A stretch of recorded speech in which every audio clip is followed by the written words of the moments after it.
All right, hi everyone. I wanted to give you this video so you have an exemplar to follow in terms of the extemporaneous speech that you're going to be doing. So you'll notice right away that I'm dressed business professional, following the different guidelines that I set out for you in the business professional attire video. So just make sure that you do have a professional outfit. You can wear the same one for all of your speeches. I don't care as long as you wash it in between. And should you have any issues coming up with a dress outfit, please reach out to me, text me, or email me. I'll make sure that I get you a dress outfit for the semester if you're not able to come up with one yourself. So when you're going to do your extemporaneous speech, there are a couple of things that you need to keep in mind. First and foremost, you need to have your speaker note cards. So as I outlined for you in module number 2, for the extemporaneous speech, you're going to use limited notes, and you're going to use 7 different speaker note cards with the different headings that I gave you.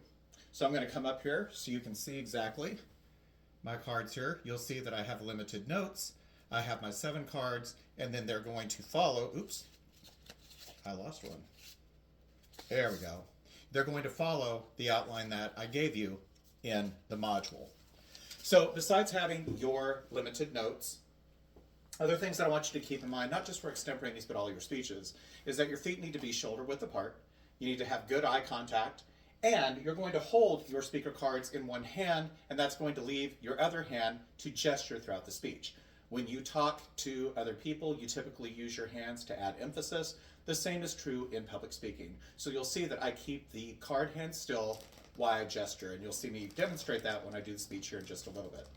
The other requirement that you have for all of your speeches is that you have to have 2 live human in-person audience members. So to kick off your extemporaneous speech, you're first going to show me your note cards, and you can either go up to the camera and do what I did and flip through those so I can see each of your cards, make sure I can see each of them, or you can put them on a table and show me. And then you'll need to pause your video and show me your audience members. So I'll do that now. All right, we have audience member number 1 and audience member number 2, and you will see that my stand and my ring light is in between them. And this is really important because what you want to have are 3 different zones to put your eye contact. So your camera should be in the middle. If you don't have a stand, that's okay. You can put it on a stack of books, maybe on a pillow, but each of your audience members should be on either side of the camera. That way you have 3 different zones to be able to look as you go throughout the speech. So I'm going to pause here in just a second, and I'm going to start the extemporaneous speech and give you a sample that you can use to follow for your own that you're going to submit. Be right back. One of my earliest memories as a kid is being surrounded by books. I was very fortunate, even though I was really poor, to have a lot of books around me, not only at home, but also because libraries were free, and my mom did a really good job of making sure that my brothers and I always had access to a plethora of different books and reading material. So today, when I talk to you about my academic journey, I'm going to talk to you about 3 different main points.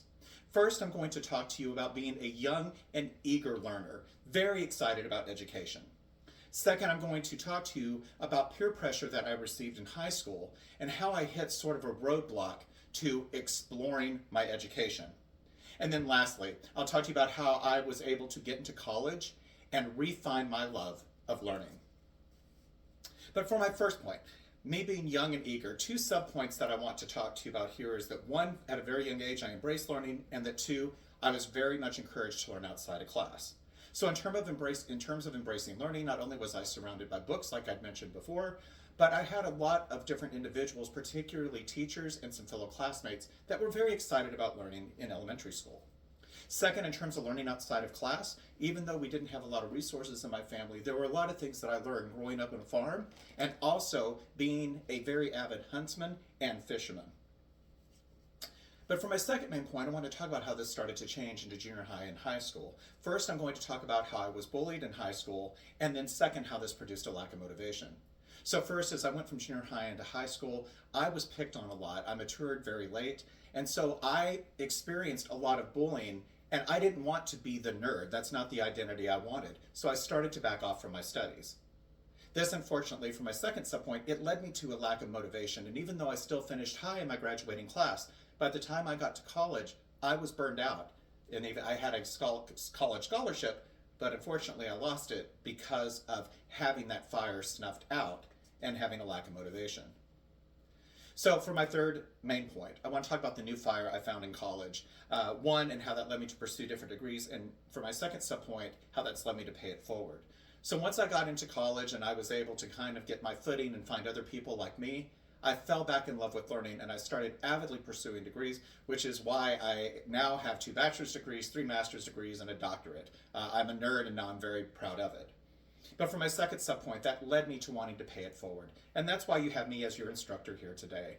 This is my 21st year of teaching, and I very much love being able to pass along my passion of public speaking and learning to you.